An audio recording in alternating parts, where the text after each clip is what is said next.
Olá, eu me chamo Thiago e meu grupo vai falar sobre os crimes de trânsito. O grupo é composto por eu, a Fabíola e a Natália. Nem todas as condutas em desacordo com as leis cometidas no trânsito têm o mesmo peso, e exatamente por isso suas penalidades também não são as mesmas. As multas, por exemplo, são classificadas em leve, média, grave e gravíssima. Enquanto algumas infrações são penalizadas com multa, e outras com medidas como a suspensão do direito de dirigir ou a cassação da Carteira Nacional de Habilitação, conhecido como CNH. Há provisões na lei que podem levar o motorista a ser preso. O Código de Trânsito Brasileiro prevê não apenas infrações, como também crimes de trânsito. Agora vamos falar quais os crimes de trânsito previstos na lei brasileira. Mas primeiro, o que são os crimes de trânsito? Todas as condutas proibidas aos condutores de veículos automotores estão descritas na Lei 9.503 de 97, que institui o CTB, o Código de Trânsito Brasileiro. Na lei, há infrações civis e administrativas, punidas pelos órgãos de trânsito com multas e penalidades, por exemplo, a suspensão do direito de dirigir. Mas há também infrações penais, ou seja, os crimes de trânsito. Nesses casos, o infrator não é apenas autuado pelo órgão de trânsito, mas sofre um processo judicial criminal. Esse processo está sujeito às regras descritas no Código Penal e no Código de Processo Penal. O Decreto-Lei nº 3.914, de 1941, se trata da Lei de Introdução do Código Penal. Ele conceitua no seu primeiro artigo que considera-se crime a infração penal que a lei comina a pena de reclusão ou detenção, quer isoladamente, quer alternativa ou cumulativamente com a pena de multa. Se cometer um crime de trânsito, o motorista pode ser condenado às penalidades de detenção ou multa, e também é possível que o juiz aplique a penalidade de suspensão ou proibição de se obter a permissão ou habilitação. Conforme previsto pelo Código Penal, também é possível que a pena de detenção seja substituída por uma pena restritiva de direito, como a prestação de serviços à comunidade. Mas afinal, como o CTB entra nesse assunto? O que o CTB diz sobre os crimes de trânsito? Existem artigos no CTB que definem os crimes de trânsito. O CTB é dividido em capítulos. O capítulo 15, por exemplo, ele versa sobre as infrações de trânsito, ou seja, você encontrará todas as condutas que são consideradas infrações de trânsito e suas respectivas punições.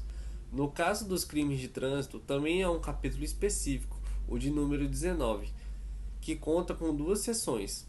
A primeira é dedicada às disposições gerais, na qual você encontra o artigo 291, que diz: aos crimes cometidos na direção de veículos automotores previstos nesse código, aplicam-se as normas gerais do Código Penal e do Código de Processo Penal, se o capítulo não dispuser de modo diverso, bem como a Lei 9.099 de 95, no que couber. Como eu disse anteriormente, as normas a serem aplicadas. Nessa mesma seção, há também artigos que dispõem sobre as penalidades de suspensão ou proibição de obter habilitação e de multa reparatória. No artigo 298, há uma lista de circunstâncias em que as penalidades dos crimes de trânsito são agravadas. Por exemplo, o veículo utilizado para cometer crime está sem as placas ou com placas falsas, o condutor envolvido não possuir carteira nacional de habilitação ou permissão para dirigir, ou cometer crime sobre faixa de pedestres. E eu vou estar falando pra vocês cada um deles aqui agora, tá bom? Depois eu explico melhor. Praticar homicídio culposo na direção de veículo automotor. Praticar lesão corporal culposa na direção de veículo automotor. Deixar de prestar socorro à vítima, socorro imediato, a vítima de acidente de forma direta ou solicitando o auxílio de autoridade pública. Afastar-se o condutor do veículo do local do acidente para fugir da responsabilidade penal ou civil que possa ser atribuída. Conduzir o veículo automotor com capacidade psicomotora alterada em razão da influência de álcool ou de substância psicoativa que determina dependência. Violar a suspensão ou a proibição de se obter a permissão ou habilitação para dirigir veículo automotor imposta com fundamento no Código.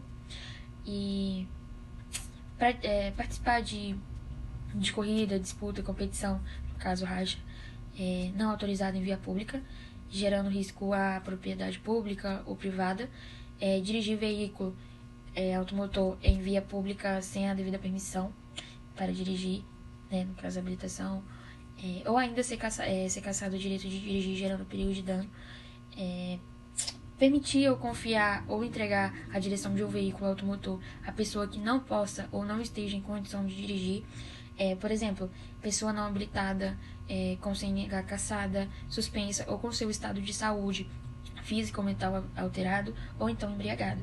Também trafegar em velocidade compatível com a segurança, onde haja grande movimentação ou concentração de pessoas, né?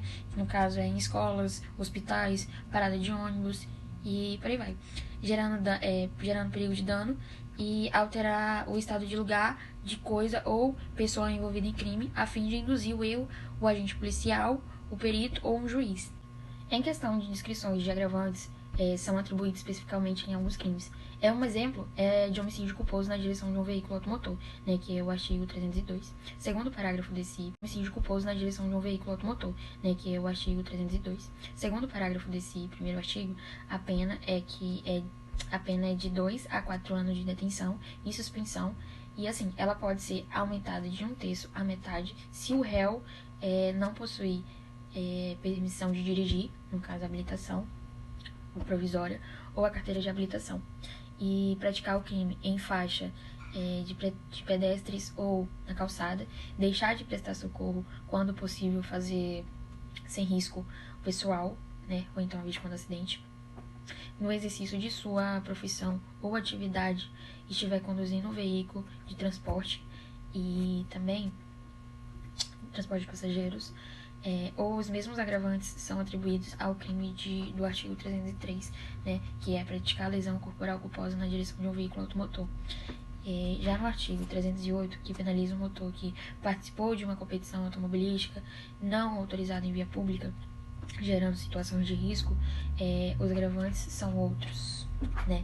E o tempo de detenção, que é de 6 meses a 3 anos, aumenta nos seguintes casos: se a conduta criminosa resultar em lesão corporal de natureza grave, e caso as circunstâncias demonstrarem que o agente não quis o resultado, nem assumiu o risco de produzi-lo, a pena será a reclusão de 3 a 6 anos. Né? Se da prática do crime resultar em morte, também sem que haja indício de intenção de produzir o resultado, a pena ela será de reclusão de 5 a 10 anos.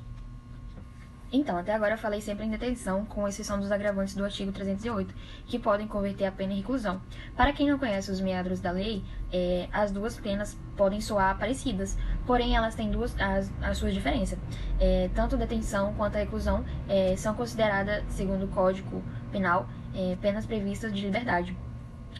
Elas são detalhadas no artigo 33 do Código, a pena, que diz: a pena de reclusão deve ser cumprida em regime fechado, semiaberto ou aberto, e caso as circunstâncias demonstrarem que o agente não quis o resultado, nem assumiu o risco de produzi-lo, a pena será a reclusão de 3 a 6 anos. Né? Se da prática do crime resultar em morte, também sem que haja indício de intenção de produzir o resultado, a pena ela será de reclusão de 5 a 10 anos. Então, até agora eu falei sempre em detenção, com exceção dos agravantes do artigo 308, que podem converter a pena em reclusão. Para quem não conhece os meandros da lei, as duas penas podem soar parecidas, porém elas têm as suas diferenças. Tanto detenção quanto a reclusão são consideradas, segundo o Código Penal, penas previstas de liberdade. Elas são detalhadas no artigo 33 do Código, que diz: a pena de reclusão deve ser cumprida em regime fechado, semiaberto ou aberto. A detenção em regime semiaberto ou aberto salva a necessidade de transferência a regime fechado. Ou seja, o motorista condenado pelos crimes de trânsito previsto no CTB, ele cumprirá a pena no regime semiaberto ou aberto. O que isso quer dizer? Que no regime semiaberto, o preso pode trabalhar, seja no próprio local ou então externamente. Também é admitido que ele saia para ter aulas em curso profissionalizante de segundo grau ou superior, E já o regime aberto, segundo o artigo 36 do Código Penal, ele baseia-se na autodisciplina e senso de responsabilidade do condenado. Desse modo, o condenado ele pode trabalhar fora durante o dia e passar a noite em uma casa de albergado ou em sua própria residência. Já na de reclusão, como você viu no artigo 33, a pena ela poderá ser em regime fechado. Nesse caso, o preso ele ficará em um estabelecimento de segurança máxima ou... Boa noite, eu me chamo Natália e eu vou falar um pouquinho sobre a possibilidade de pagamento de fiança nos casos dos crimes, prescritos no Código de Trânsito Brasileiro. O condutor que praticou o crime, que praticou a infração, poderá ser preso em flagrante pela autoridade de polícia. E caso socorra, caso ele seja preso em flagrante, o delegado de polícia poderá conceder a ele o direito de responder a este crime em liberdade, mediante o pagamento de uma fiança, de acordo com o artigo 322 do Código de Trânsito Brasileiro, que diz que a autoridade policial somente poderá conceder fiança nos casos de infração cuja pena privativa de liberdade máxima não seja superior a 4 anos. A prisão em flagrante não deve ser confundida com a detenção. A lógica da fiança, nesses casos, é que o réu deposite nos cofres públicos uma quantia em dinheiro como forma de garantia de que durante o processo ele não irá fugir da sua localidade. Até o julgamento, esse réu tem o direito à presunção de inocência. Então, por isso, o direito dele de responder a este processo em liberdade. E aí, caso ele seja considerado inocente das acusações, o valor da fiança será devolvido para ele.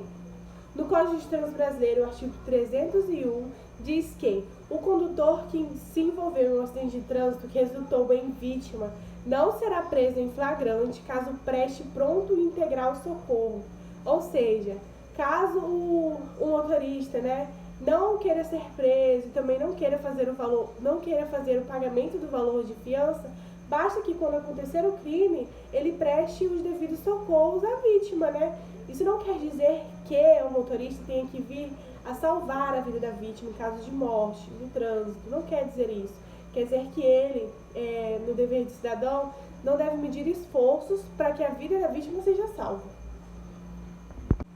Boa noite, eu me chamo Natália e eu vou falar um pouquinho sobre o crime doloso e culposo de acordo com o Código de Trânsito Brasileiro. O que o Código de Trânsito Brasileiro diz sobre esses dois crimes, o que está previsto nele.